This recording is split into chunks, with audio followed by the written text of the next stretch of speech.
Semua karena anugerah-Mu dalam hidup kami Tuhan. Kami boleh ada sebagaimana kami ada. Semua karena anugerah Tuhan. Karena itu kami berdoa, jangan tinggalkan kami Tuhan. Pegang tangan kami Yesus. Sebab tanpa Tuhan kami tidak bisa melakukan apa-apa. Tanpa Tuhan segalanya tidak berarti. Kehadiran-Mu dalam hidup kami, perkenanan-Mu dalam hidup kami, itulah segala-galanya Bapa. Terima kasih Tuhan. Terima kasih Bapa. Lebih lagi saudara, mari bawa ucapan syukur-Mu pada Tuhan. Haleluya. Kami bersyukur. Katakan dengan iman ucapan syukur-Mu kepada Tuhan. Anugerah-Mu, bilang pada Tuhan. Anugerah-Mu. Angkat tanganmu kepada Tuhan. Tanda kita menghormati Tuhan. Ini ucapan syukur kami Tuhan. Ini tanda penghormatan kami kepada Tuhan. Semua yang ada di hidup kami karena anugerah-Mu Bapa. Gereja-Mu ada semua karena anugerah-Mu Tuhan. Anugerah-Mu. Anugerah-Mu Tuhan. Kasih dan sayang-Mu sumber kekuatan bagiku. Biar jemaat saja. Sekali lagi angkat tanganmu, katakan anugerah-Mu Tuhan. Yes, hari ini Tuhan melihat hatimu. Hari ini Dia melihat setiap hati yang terangkat. Bersyukur. Tidak ada alasan untuk kami tidak bersyukur Tuhan. Bahkan nafas hidup yang kami hirup hari ini, semua karena anugerah-Mu. Amin Tuhan, anugerah-Mu. Anugerah-Mu Tuhan.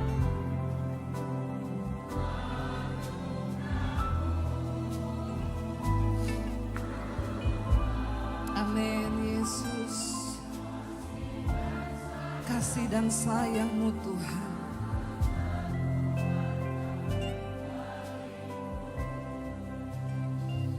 Kami bersyukur Tuhan, apapun keadaan kami hari ini. Terlalu besar anugerah Tuhan jika kami menghitungnya di hidup kami. Tidak terbilang Tuhan. Karena itu penderitaan ringan yang sedang kami hadapi hari-hari ini, kami tahu tidak sebanding dengan kemuliaan yang akan Tuhan nyatakan di dalam hidup kami kelak. Ajar kami jadi orang-orang yang tahan uji Bapa. Ajar kami menjadi orang-orang yang mau diproses oleh Tuhan. Ajar kami menjadi orang-orang yang melakukan firman-Mu Bapa. Sampai hidup dan iman kami teruji di hadapan Tuhan. Kami akan muncul seperti emas murni yang dimurnikan 7 kali dalam peleburan api yang panas. Tapi kami keluar sebagai pemenang. Terima kasih buat penyertaan-Mu di hidup kami Tuhan. Segala pujian, hormat, kemuliaan hanya bagi Yesus Raja di atas segala raja. Di dalam nama Tuhan Yesus, haleluya, sama-sama katakan. Amin, amin, amin. Silakan duduk Bapak Ibu, haleluya. Shalom, apa kabarnya hari ini? Luar biasa ya. Pertama-tama saya mengucapkan selamat ulang tahun. Ya, tidak mudah loh 22 tahun saudara ya. Terima kasih buat Pak Lukas dan Ibu, seluruh jemaat yang mempercayakan pelayanan ini kepada saya juga. Terima kasih buat Pak Petra, Bu Karla ya, dan semua yang sudah berdoa ya sehingga semua hari ini ada. Saudara, kita percaya bahwa ya 22 tahun bukanlah hal yang mudah, banyak tantangan yang sudah dihadapi. Hari ini ya kita juga tahu Pak Lukas sedang menyampaikan sebuah ya kerinduan Tuhan buat jemaat yaitu dengan doa dan puasa. Nah hari ini saya kemarin waktu Pak Lukas sampaikan kita ada di persekutuan kecil tentang Esther. Tuhan berbicara saudara lewat kitab Esther ini, coba kita buka bersama. Ya banyak sekali hal yang Tuhan mau bukakan bagi setiap kita dan kemenangan, pemulihan, bahkan pembalikan keadaan itu akan terjadi bagi orang-orang yang selalu percaya dan berharap kepada Tuhan. Saudara, kita tahu bersama ya dari kisah Esther, kalau saya bertanya, apa yang saudara tahu tentang Esther? Apa yang saudara tahu kalau sebut Esther? Puasa 3 hari 3 malam. Ya, puasa itu enak atau tidak? Ya, katanya enggak, ya tidak ya. Ya enak enggak puasa, jujur enggak. Yang enggak puasa itu enak makan, puasa itu enggak enak. Tetapi mendatangkan kuasa dan kemuliaan Tuhan atas hidup kita. Saudara, kisah Esther itu dimulai dari yang setelah saya membaca kemarin tuh Tuhan berbicara banyak ketika Pak Lukas sampaikan kita ada di persekutuan kecil. Ya tentang Esther itu ternyata yang kita hanya tahu dia itu berpuasa 3 hari karena bangsanya mau dibunuh. Setelah saya pelajari saya mendapat banyak hal saudara. Siapa Esther? Esther itu adalah yang dan Mordekai dia adalah pengasuhnya Esther. Mereka itu orang dari suku Benyamin yang dibuang dalam pembuangan di Babel. Ketika di Babel mereka dibuang, ya namanya orang hidup di pembuangan itu enggak enak saudara. Itu bukan negerinya, ya. Itu bukan tanah airnya. Terpaksa harus hidup di pembuangan, ya mengalami kesulitan, ya. Saya tahu juga ya seperti saudara hari ini ada di sini pun juga pasti kita merindukan ya tanah air kita. Tidak enak tetapi ya kalau kita ada di sini itu berarti kan Tuhan yang menentukan saudara ada di sini ya. Semua harus kita syukuri dan kita percaya Tuhan turut bekerja mendatangkan kebaikan di hidup kita, amin. Dimanapun kita berada saudara. Lalu ketika satu saat saudara Ratu Wasti yaitu ratu dari Raja Ahasiweros itu dihukum mati karena dia dipanggil raja dan dia tidak menghadap. Akhirnya Ahasiweros marah sehingga dia menghukum mati ratu istrinya sendiri. Setelah itu raja ini muram ya karena dia ingat-ingat istrinya sekarang gak ada lagi ratu yang dicintai. Lalu anak buah raja itu berikhtiar memiliki sebuah keinginan untuk gimana kalau kita carikan raja istri yang baru supaya dia tidak merenung terus. Ya memang bapak-bapak itu kalau kehilangan istri merenung ya bapak-bapak. Bapak-bapak kehilangan istri sedih enggak? Sedih apa senang bapak-bapak? Ini kayaknya mukanya beda ya. Ngomong sedihnya itu. Ya haleluya ya. Saya percaya sedih lah ya bapak-bapak. Ya, memang beda laki-laki sama perempuan itu, makanya banyak ya, lebih banyak janda daripada duda.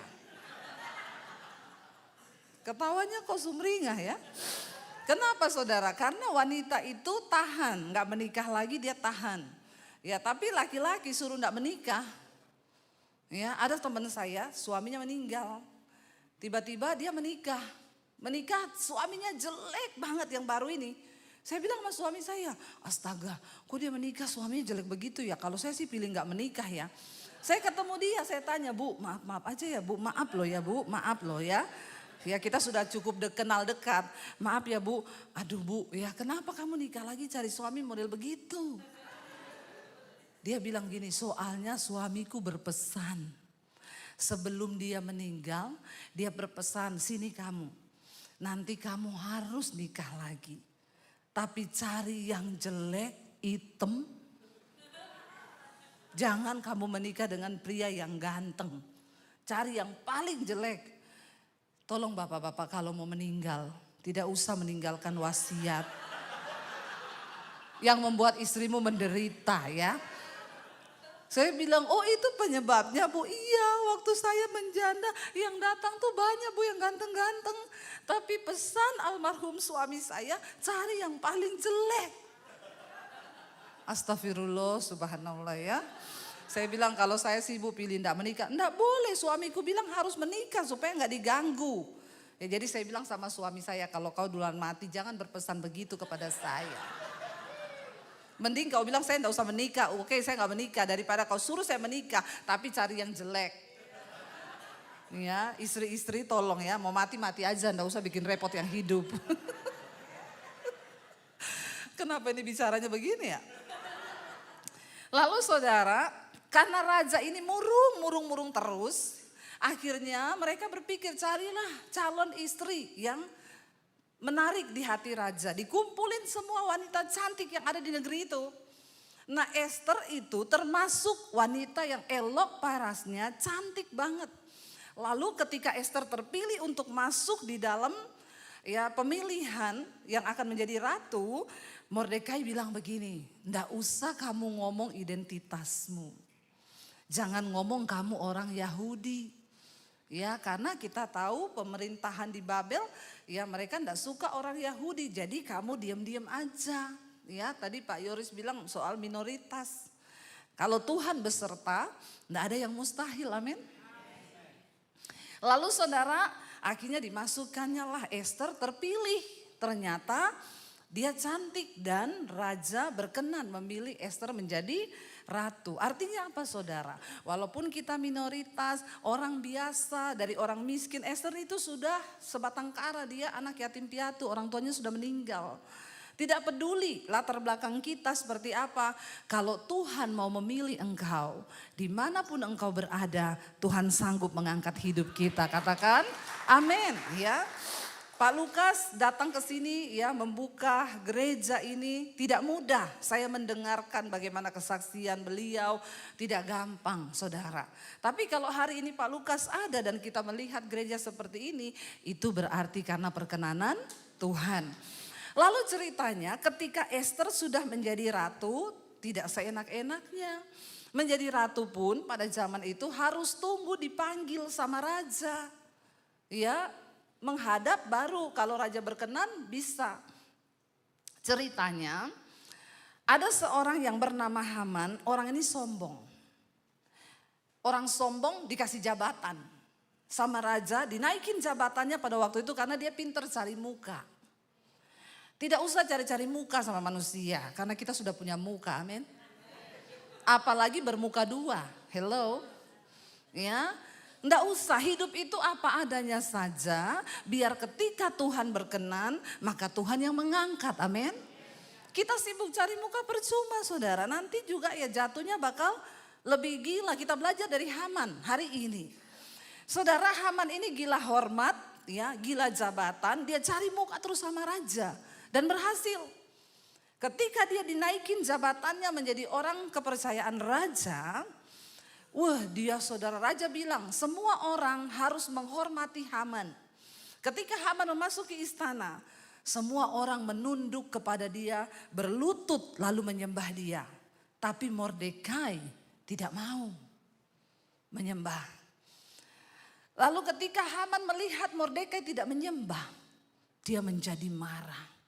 Orang kalau sombong, ya tukang cari muka, kepengen jabatan, waktu dia tidak mengalami seperti yang dia mau, marah dia. Cuma enggak dihormati marah.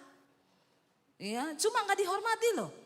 Semua menunduk, Mordekai enggak menunduk, dia marah saudara.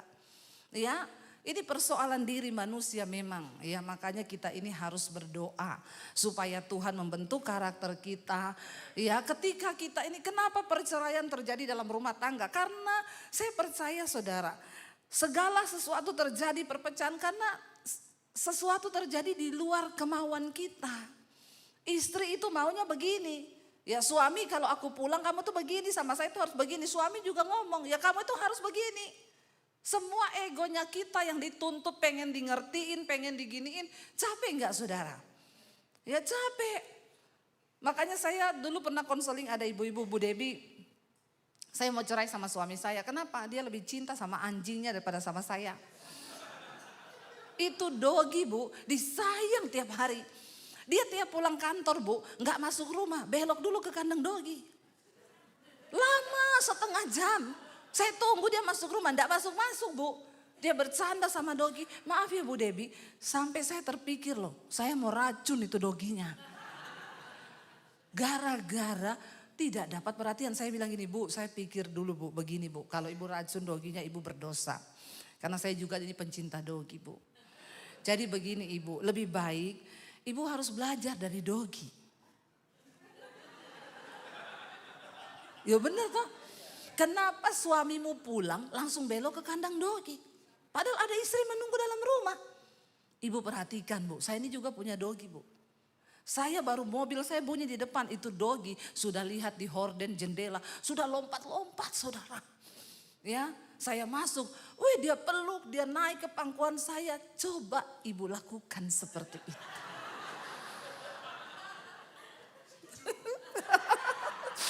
Daripada ya Ibu racun itu dogi.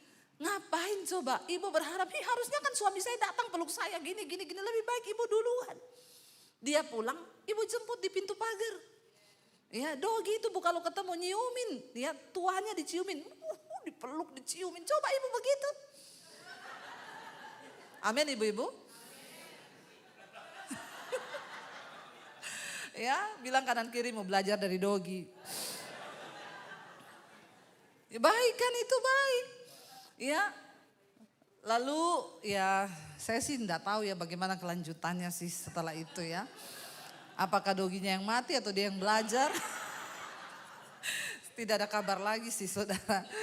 Ya, saudara ini tadi kenapa jadi dogi? Oh iya, jadi begini. Ketika ekspektasi yang kita mau itu tidak terjadi. Haman, dia pengen disembah. Persoalannya cuma Mordekai tidak nunduk dan menghormati dia loh. Cuma itu persoalannya. Karena harga diri, merasa tidak dihormati, persoalan itu cuma itu. Ketika dia lihat Haman tidak menghormati dia, dia bilang gini, Mordekai tidak menghormati dia, Haman bilang begini, itu siapa ya Mordekai, orang Yahudi. Terlalu kecil bagiku hanya untuk membunuh, menggantung dia di tiang gantungan. Bahkan sebangsanya yang masih tersisa di kerajaan ini akan aku musnahkan. Gila gak saudara? Sakit jiwa toh? Sakit jiwa cuma karena Mordekai tidak nunduk dan menghormati. Dia bunuh, dia pengen bunuh seluruh orang Yahudi. Dan karena dia itu pintar cari muka sama raja, dia menghadap sama Raja Ahasiweros. Raja, di negerimu ini ada satu bangsa, mereka itu nggak tahu asal usulnya dari mana, tapi mereka itu nggak tunduk loh sama aturanmu. Kasih aku kuasa Raja, untuk aku melakukan sesuatu kepada mereka, karena mereka nggak hormat sama kau. Saat itu juga Raja Ahasiweros mencopot cincin peraknya. Cincin pada zaman itu tanda materai. Orang membawa cincin raja, apapun yang dia lakukan, berarti itu seizin raja. Terserah kata raja, ini cincinnya materai. Apapun yang kau mau lakukan kepada bangsa itu lakukan. Aku menyetujui. Lalu berarti seluruh bangsa Yahudi yang masih tersisa di sana harus mati. Ketika Mordekai mendengar akan hal itu, dia pakai baju kabung, semua orang Yahudi pakai baju kabung. Waktu Haman menulis undang-undang itu, bersiaplah. Orang-orang Yahudi akan dipancung mati dan harta bendanya akan diambil menjadi milik negara. Saudara bisa bayangkan kalau hal itu mungkin terjadi kepada kita. Saya suka membayangkan cerita di Alkitab itu ketika terjadi dalam hidup kita. Tiba-tiba keluar sebuah makluman atau hukum bahwa kita semua akan dibantai dan dibunuh. Bagaimana perasaan kita saudara?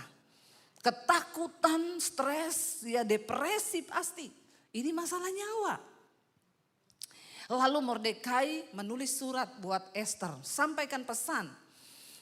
Katakan kepada Esther, ya jangan berpikir karena kau ada di istana raja, maka engkau akan luput.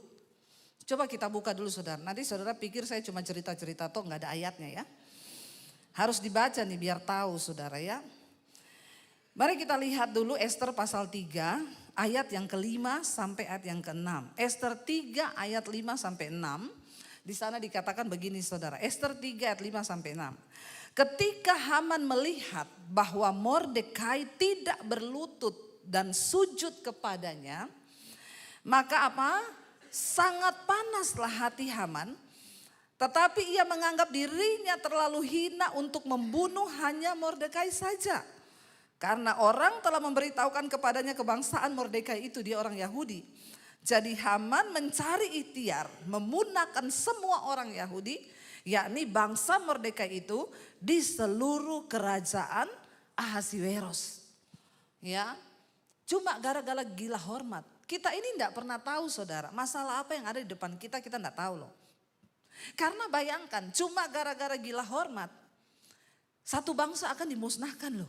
Ini kan masalah yang serius. Hanya karena dari seorang pribadi yang kebetulan punya kedudukan dan dekat dengan raja. Saudara, kita nggak tahu loh, mungkin masalah-masalah yang terjadi dalam hidup kita itu sebenarnya bagi kita, aduh tadinya itu hal sepele tapi kenapa bisa menjadi besar. Ya, dan akhirnya ayat kita lompat ayat yang ke Ester pasal 4 ayat 11 sampai 13. Ester 4 ayat 11 sampai 13. Semua pegawai raja serta penduduk daerah-daerah kerajaan mengetahui bahwa bagi setiap laki-laki atau perempuan yang menghadap raja di pelataran dalam dengan tiada dipanggil hanya berlaku satu undang-undang, yakni hukuman mati. Hanya orang yang kepadanya raja mengulurkan tongkat emas yang dapat tetap hidup, dan aku selama 30 hari ini tidak dipanggil menghadap raja. Waktu Mordekai itu ngomong ke Ester, kasih tahu Ester, ya dia juga orang Yahudi loh. Lalu Ester bilang, kamu tahu kan orang itu kalau nggak dipanggil menghadap raja nggak bisa. Ya, apalagi kalau raja tidak mengulurkan tongkat emasnya, maka yang ada harus mati di penggal kepalanya. Walaupun aku ini istri, tapi sudah 30 hari ini, sudah 1 bulan aku ini tidak dipanggil-panggil. Ya, makanya saya nggak mau jadi istri raja. Mau ketemu suami aja angel ya. Bayangkan loh, kalau dipanggil, tidak dipanggil mati.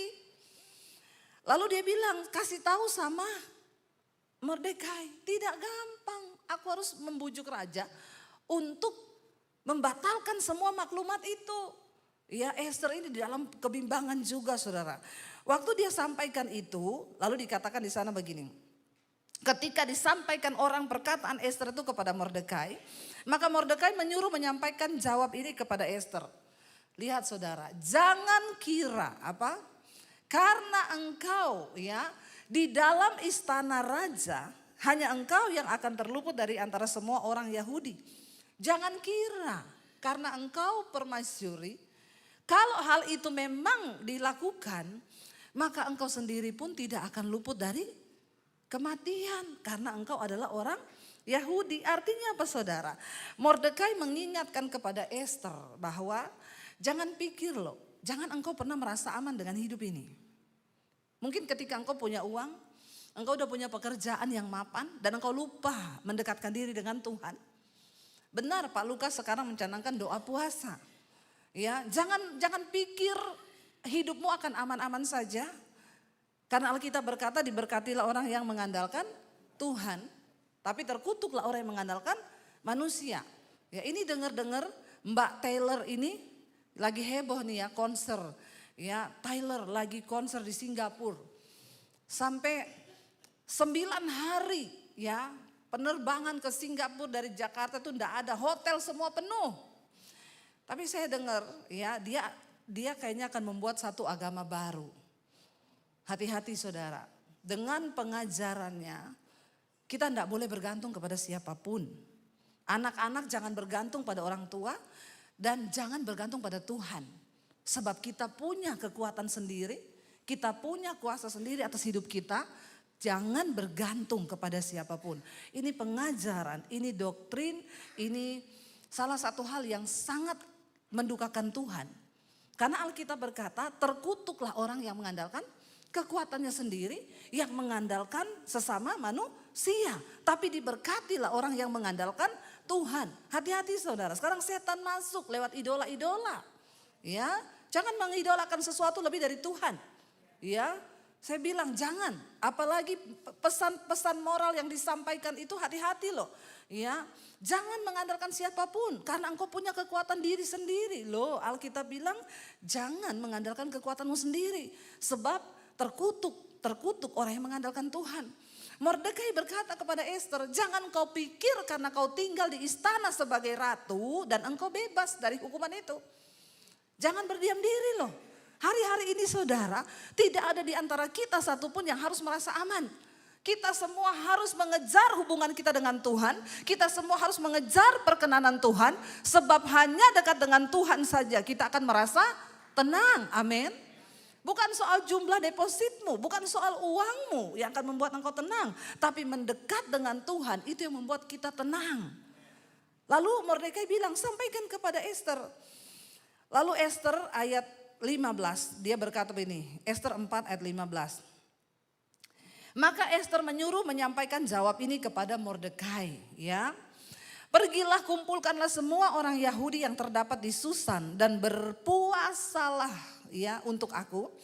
Janganlah makan dan janganlah minum 3 hari lamanya, baik waktu malam, baik waktu siang. Aku serta dayang-dayangku pun akan berpuasa demikian. Dan kemudian aku akan masuk menghadap raja. Sungguh pun berlawanan dengan undang-undang. Ya, kalau terpaksa aku mati, maka biarlah aku mati. Apa yang sedang Ester cari? Dia tahu dia tidak punya kuasa sebagai ratu untuk melawan undang-undang. Dia tahu tidak ada kekuatan apa-apa. Yang dia butuhkan hanyalah perkenanan Tuhan. Dari kitab Ester kita bisa belajar untuk mendapatkan perkenanan, pembalikan keadaan dalam hidup kita. Kita cuma butuh satu hal, yaitu perkenanan Tuhan.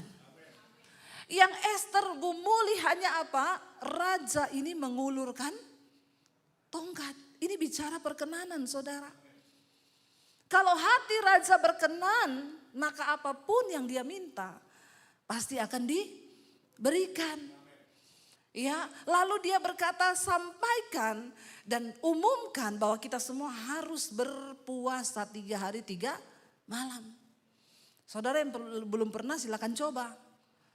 Saya pernah melakukan puasa 3 hari 3 malam. Waktu itu ada satu orang itu datang kepada saya, ibu-ibu, dia bilang gini, Bu, waktu itu saya belum Bu ya, dia panggil Debbie, ya kenapa?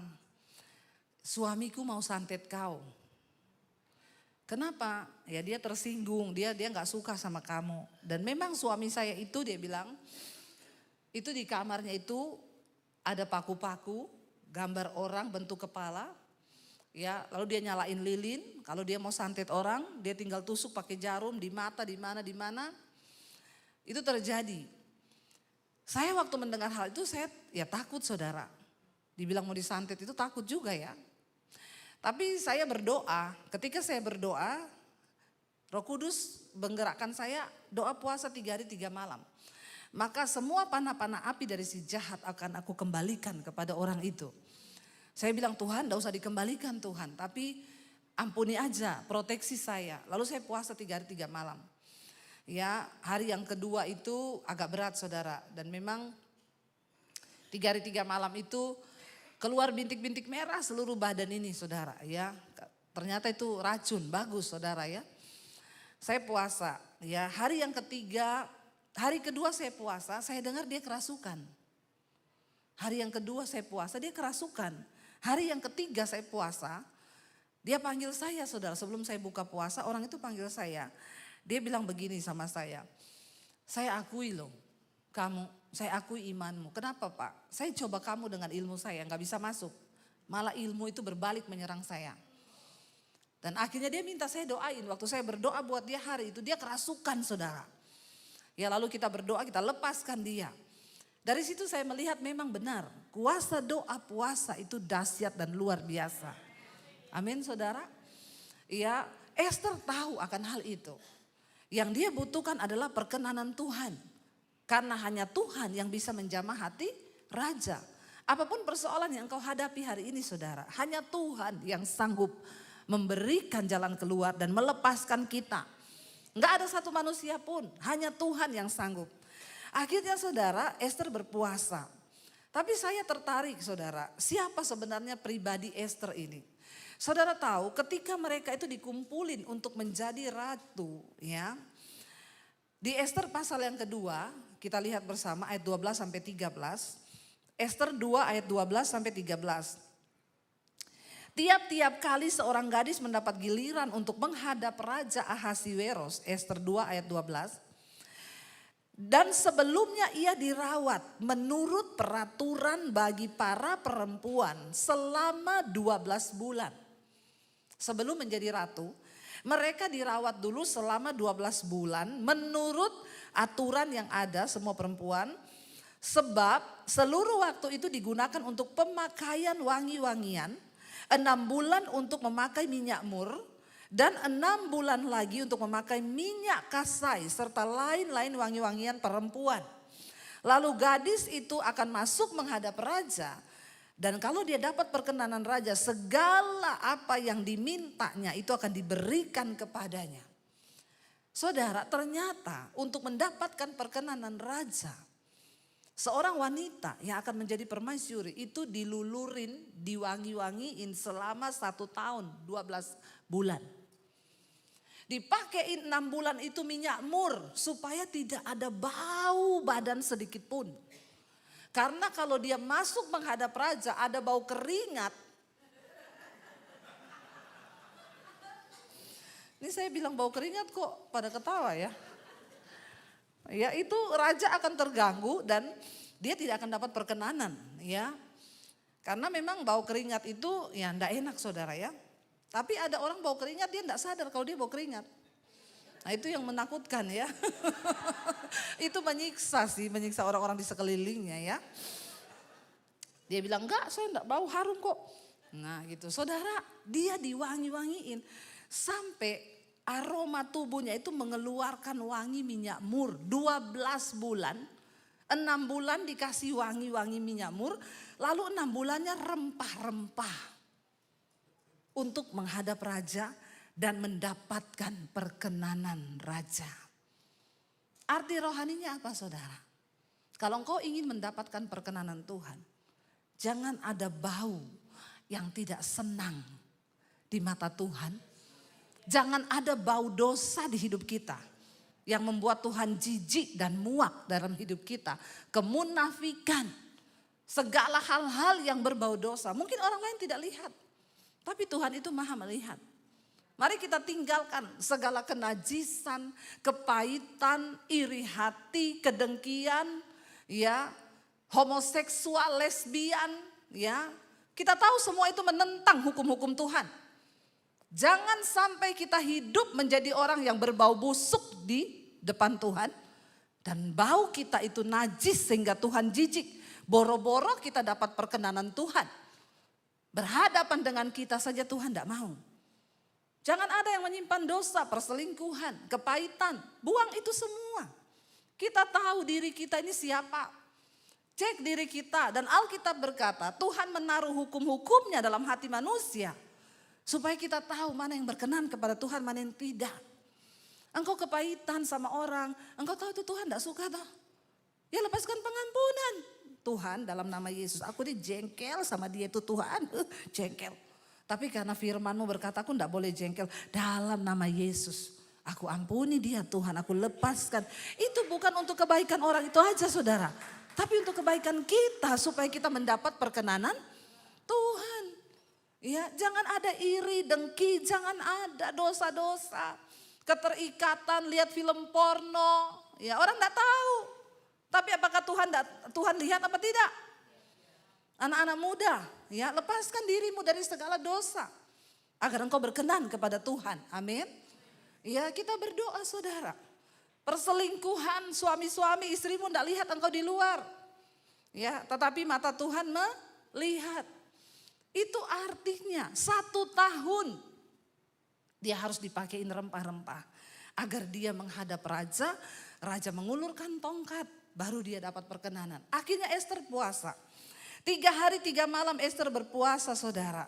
Lalu apa yang terjadi? Ya lihat ketika Tuhan bekerja. Saudara tahu Pada waktu itu kalau kita lihat ya, dikatakan Ester 5 ayat yang pertama, pada hari yang ketiga Ester mengenakan pakaian ratu. Setelah dia puasa 3 hari, dia pakai baju ratu. Tadinya pakai kain kabung. Kain kabung itu warna putih, tanda orang merendahkan diri. Dia ganti baju, pakai baju ratu, pakaian ratu untuk menghadap raja. Berdirilah Ester di pelataran dalam istana raja. Tepat di depan istana raja, raja bersemayam di atas tahta kerajaan di dalam istana, berhadapan dengan pintu istana itu. Ini adalah saat yang sangat mendebarkan. Apakah Ester memperoleh perkenanan raja atau sebaliknya dia dihukum mati karena sudah melanggar undang-undang untuk menghadap tanpa dipanggil. Tidak gampang saudara.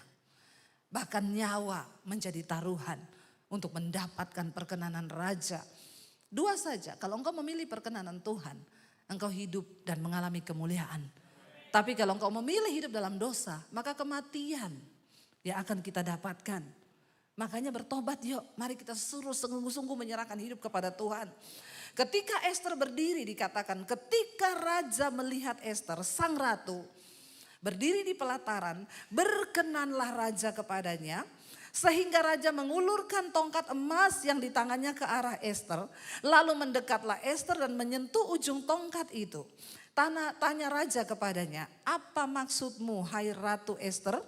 Dan apa keinginanmu? Sampai setengah kerajaan sekalipun akan kuberikan. Kalau raja sudah mengulurkan tongkat, apapun yang diminta harus dikasih saudara.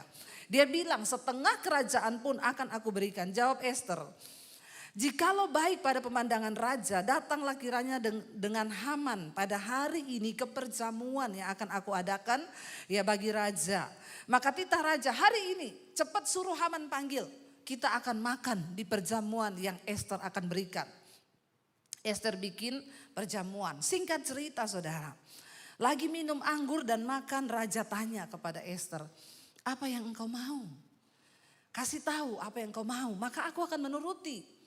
Ester gak terburu-buru. Dia bilang kalau memang raja mau ya mendengarkan permohonan hamba ini, maka biarlah hamba mendapatkan kasih di mata raja. Besok datang lagi ke perjamuan yang akan aku adakan.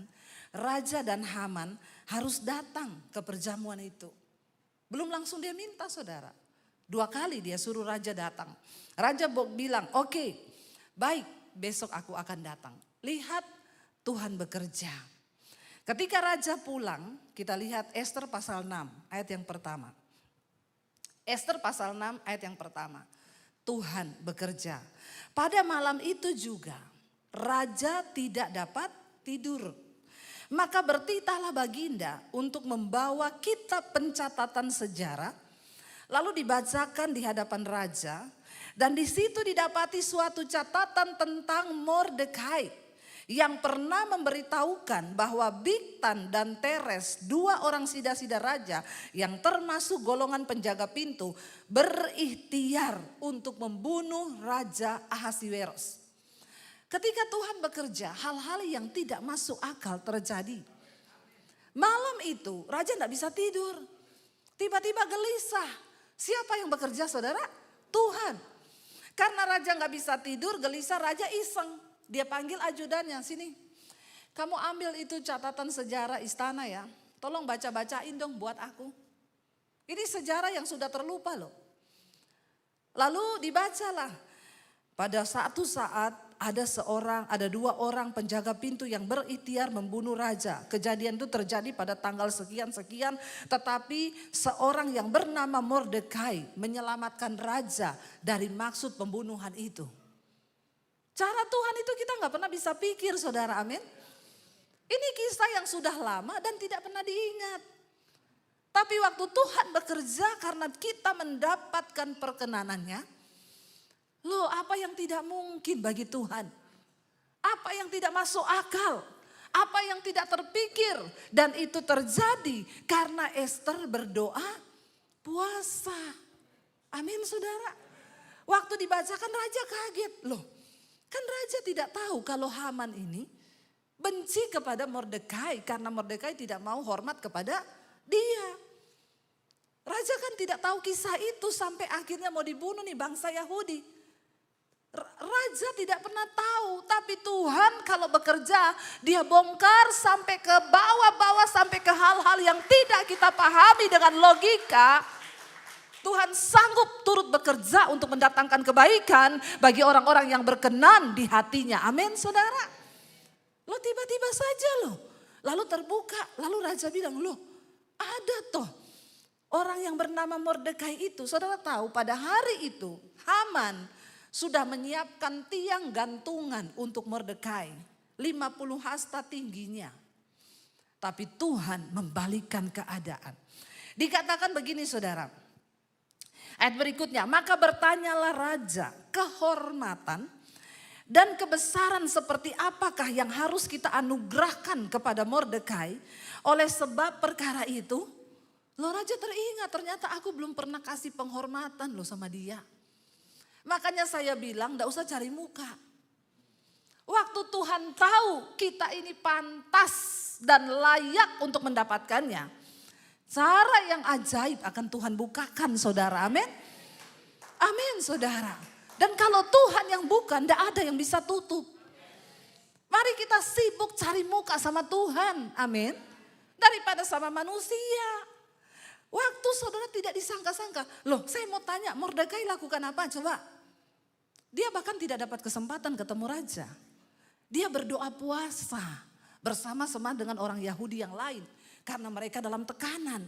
Karena itu saudara saya melihat di sini ternyata tekanan itu seringkali membawa kita menemukan hal-hal besar yang sedang Tuhan sediakan bagi setiap orang yang mau sungguh-sungguh mencari dia. Amin. Wow.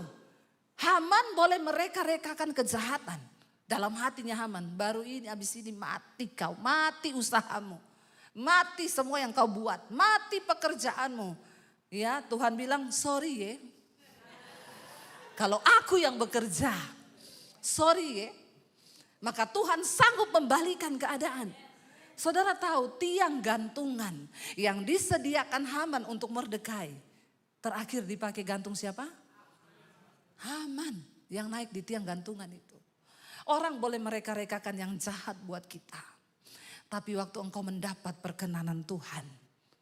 Segala kemuliaan Tuhan bisa balikan keadaan. Harusnya Haman yang mati. Jadi harusnya Mordekai yang mati. Jadi Haman. Lalu raja bilang begini. Apa yang harus kita berikan kepada Mordekai? Kehormatan apa? Ternyata dia ini pernah berjasa. Mungkin jasa itu ditutupi selama ini.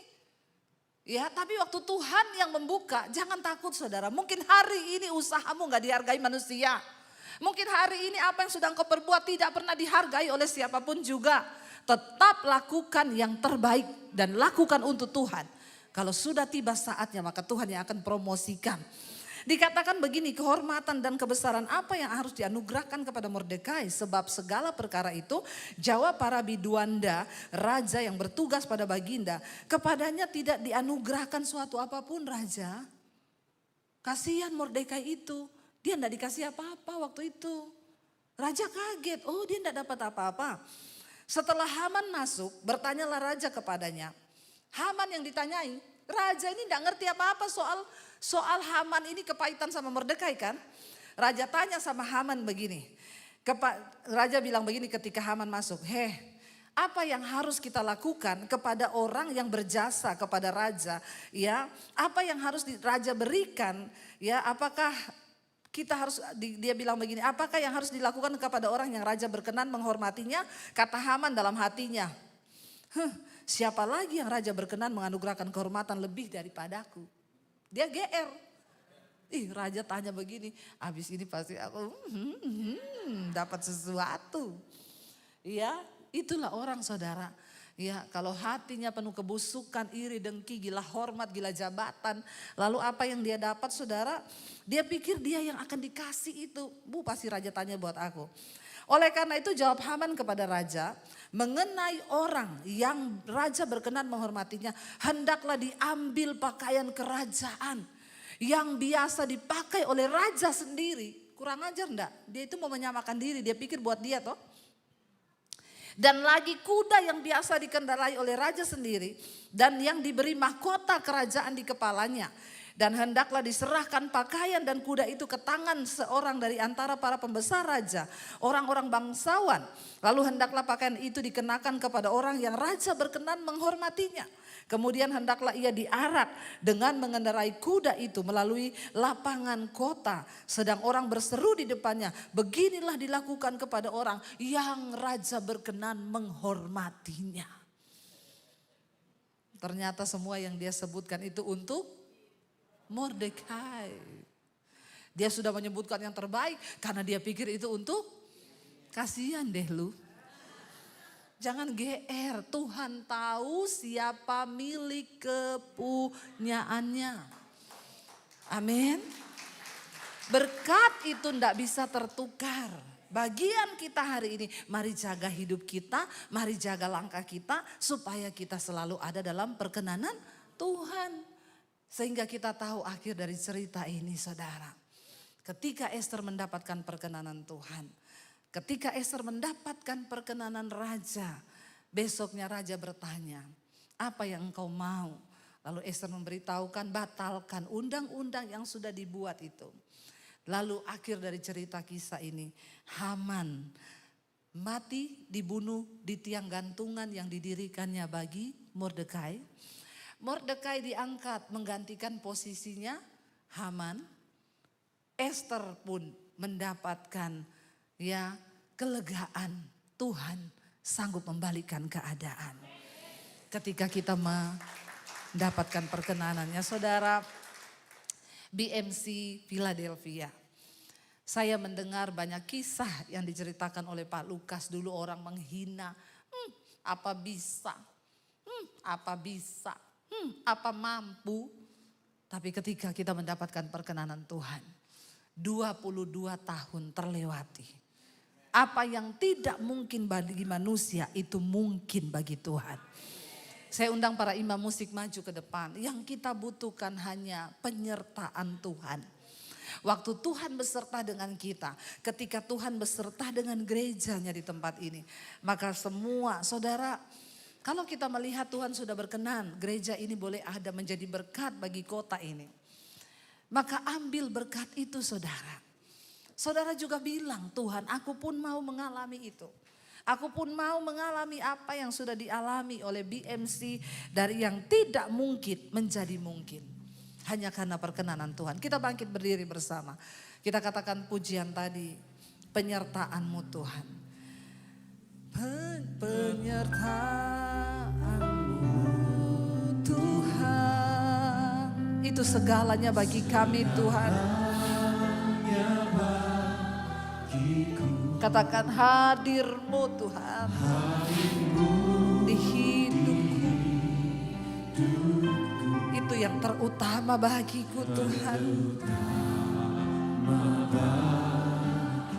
Sekali lagi saudara, bilang pada Tuhan dari hati. Yes Lord. Segalanya Tuhan. Hadir-Mu di hidupku Tuhan. Itu yang kami butuhkan Bapa. Amin. Terutama bagiku anugerah-Mu, anugerah-Mu, anugerah-Mu, anugerah-Mu, semua karena anugerah-Mu, semua karena bukan karena kekuatan kami Tuhan. Bukan karena kekuatan. Anugerah-Mu.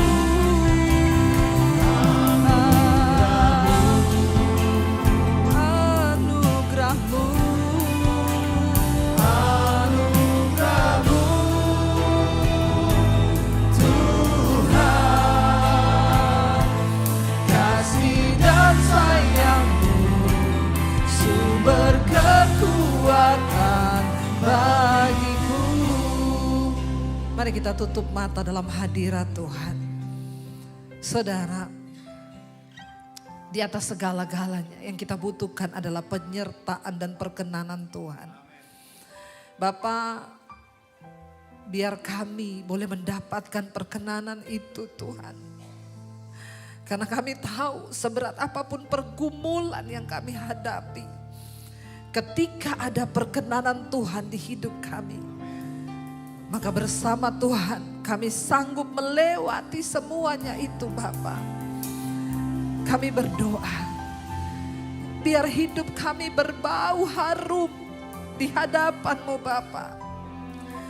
Seperti Esther yang harus diminyaki dengan mur, dengan rempah-rempah agar dia berbau harum di hadapan Raja. Demikian hidup kami Tuhan. Segala dosa-dosa yang hari ini berbau di hadapan Tuhan, kami mau buang itu di dalam nama Yesus. Kepahitan, kebencian, iri hati, kenajisan, kami buang itu dalam nama Yesus. Kami berdoa biar hidup kami menjadi persembahan yang harum di mata Tuhan. Inilah hidup kami Bapa, ini hidup kami Tuhan. Engkau sanggup membalikan keadaan. Mungkin sesuatu yang menakutkan di depan kami hari-hari ini. Kami tahu ketika kami mendapat perkenanan Tuhan, Engkau sanggup membalikkan semuanya menjadi berkat bagi hidup kami. Kami melihat bagaimana BMC Philadelphia Tuhan sertai 22 tahun. Itu bukan waktu yang singkat Tuhan. Berbagai pergumulan, berbagai macam tantangan. Tapi hanya oleh karena perkenanan Tuhan saja, gereja-Mu bisa boleh ada dan menjadi berkat bagi kota ini, bahkan bagi bangsa-bangsa. Kami berdiri hari ini dalam ucapan syukur kepada Tuhan. Sekali lagi angkat tanganmu saudara, katakan di hadapan Tuhan, anugerah-Mu Tuhan. Anugerah-Mu Bapa, anugerah.